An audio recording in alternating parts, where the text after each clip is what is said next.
आप सभी को प्रणाम।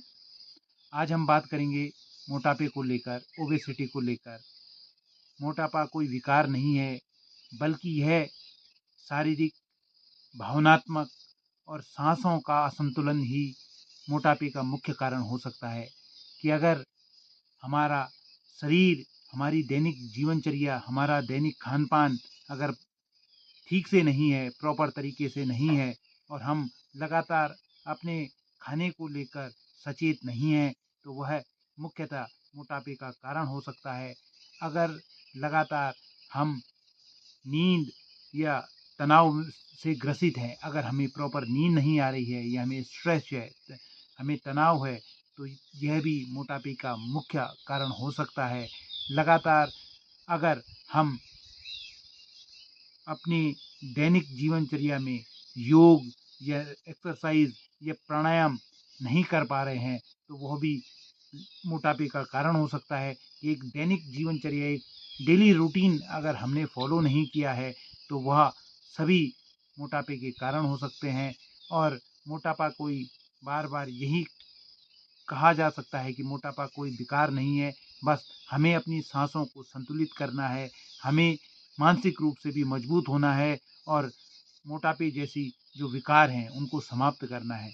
तो अगर हम योग के माध्यम से, प्राणायामों के माध्यम से और आसनों के माध्यम से अगर हम मोटापे को समाप्त कर पाएँ, तो इससे बेहतर कुछ हो नहीं सकता। तो आज हम कुछ शारीरिक क्रियाओं को छोड़कर हम प्राणायाम बेस्ड जो सांसों से संबंधित क्रियाएं हैं, उन क्रियाओं के माध्यम से मोटापे को समाप्त कर सकते हैं। बशर्ते आपको इन क्रियाओं को कंटिन्यू लगातार जारी रखना होता है। और जब आप शारीरिक क्रियाओं के द्वारा मोटापे को समाप्त करते हैं, तो आपको अंदर से भी मजबूती महसूस होती है और हम मोटापे को भी समाप्त कर सकते हैं। अब हम बात करेंगे कि हम मोटापे को समाप्त करने के लिए क्या-क्या क्रियाएँ करें। पहले हम कर सकते हैं मोटापे को समाप्त करने के लिए कि कपालभाति क्रिया। कपालभाति क्रिया जो पूर्व में भी जिसके बारे में हमने बात की थी। सर्वप्रथम आप किसी भी सुखासन में बैठकर पीठ, कमर और गर्दन एकदम स्ट्रेट हो, 90 डिग्री एंगल पर हो। दोनों हाथों पर हृदय मुद्रा का आप धारण करें और दोनों घुटनों के ऊपर इस तरह से दोनों हाथों को रख दें और कपालभाति क्रिया से आपकी जो लंग्स की कैपेसिटी है वो बढ़ेगी, हृदय की कार्य क्षमता बढ़ेगी और जो जठराग्नि है, जठराग्नि अर्थात जो भोजन को पचाने की जो अग्नि होती है वह प्रज्वलित होगी, वो तेज होगी। और फैट बर्निंग में कपालभाति से बेहतर कुछ हो नहीं सकता है। अगर आप बहुत ज़्यादा मोटापे से ग्रसित हैं, तो सर्वप्रथम आप कपालभाति का अभ्यास रेगुलरली करें। कम से कम 3 से 5 मिनट आप कपालभाति करें। कपालभाति किस तरह से आपको करनी है? 1 सेकंड में 1 स्ट्रोक करना है। यह स्टैंडर्ड रेशियो है कि 1 सेकंड में आप 1 स्ट्रोक करें। और जो हाई बीपी के पेशेंट हैं, वह कपालभाति क्रिया को बिल्कुल ना करें। गर्भवती महिलाएं भी कपालभाति क्रिया को ना करें। बाकी आप कपालभाति किस तरह से करते हैं आप देख सकते हैं और मैं आपको गाइडेंस करूंगा कि आप किस तरह से कपालभाति करें। सीधी कमर, गर्दन एकदम स्ट्रेट हो, सीधे हो और आप दोनों हाथों पर हृदय मुद्रा बना के केवल एक्सेल करेंगे। और जब आप एक्सेल करेंगे तो आपका पेट अंदर की तरफ जाएगा। आप समझ लें जिस प्रकार से हम बैलून में श्वास भरते हैं और जब बैलून से वो श्वास बाहर निकलती है तो वो सिकुड़ जाता है, उसी प्रकार कपालभाति करने से आपका पेट प्रत्येक बार अंदर की तरफ जाएगा, अर्थात पिचकेगा, अंदर की तरफ जाएगा। तो आप देख सकते हैं कि कपालभाति आपको किस तरह से करनी है।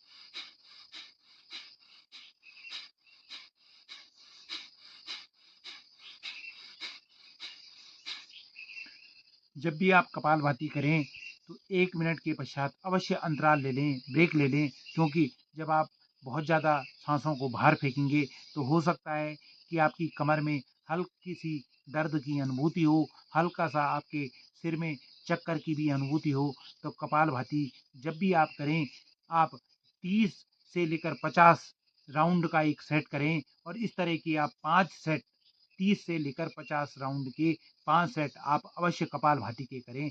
ध्यान रखिएगा कि जो हाई बीपी के पेशेंट हैं उनको यह क्रिया नहीं करनी है।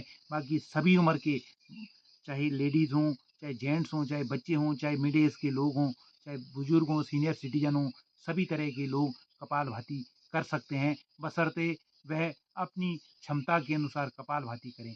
दूसरी क्रिया, अगर आपको वेट लॉस करना है, अगर आप मोटापा खत्म करना है, तो आप भस्त्रिका क्रिया 2 प्रकार से आप कर सकते हैं। एक, दोनों क्रियाओं को मैं आपको बताऊँगा। आप श्वास लेते हुए दोनों हाथों को ऊपर लेके जाएँगे और श्वास छोड़ते हुए दोनों हाथों को नीचे लेके आएँगे। एक प्रकार की क्रिया यह होगी और एक प्रकार की क्रिया आप श्वास लेते हुए दोनों हाथों को आगे लेके जाएँगे और श्वास छोड़ते हुए पीछे। तो यह भी फैट बर्निंग क्रिया है। अगर आप भस्त्रिका क्रिया को भी लगातार करें तो यह भी आपके लिए वेट लॉस के लिए, आपके मोटापे को समाप्त करने के लिए बहुत कारगर होगी। तो अब हम भस्त्रिका क्रिया के आरंभ करेंगे।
यह 2 क्रियाएँ, कपालभाति और भस्त्रिका क्रिया, आपके वेट लॉस के लिए, आपके मोटापे को कम करने के लिए बहुत कारगर होंगी। अगर आप लगातार इन क्रियाओं का 30 से लेकर 45 दिन तक, 30 से लेकर 45 डेज़ तक लगातार इन क्रियाओं का अभ्यास करें, तो आपको अवश्य ही अपने मोटापे से छुटकारा मिलेगा और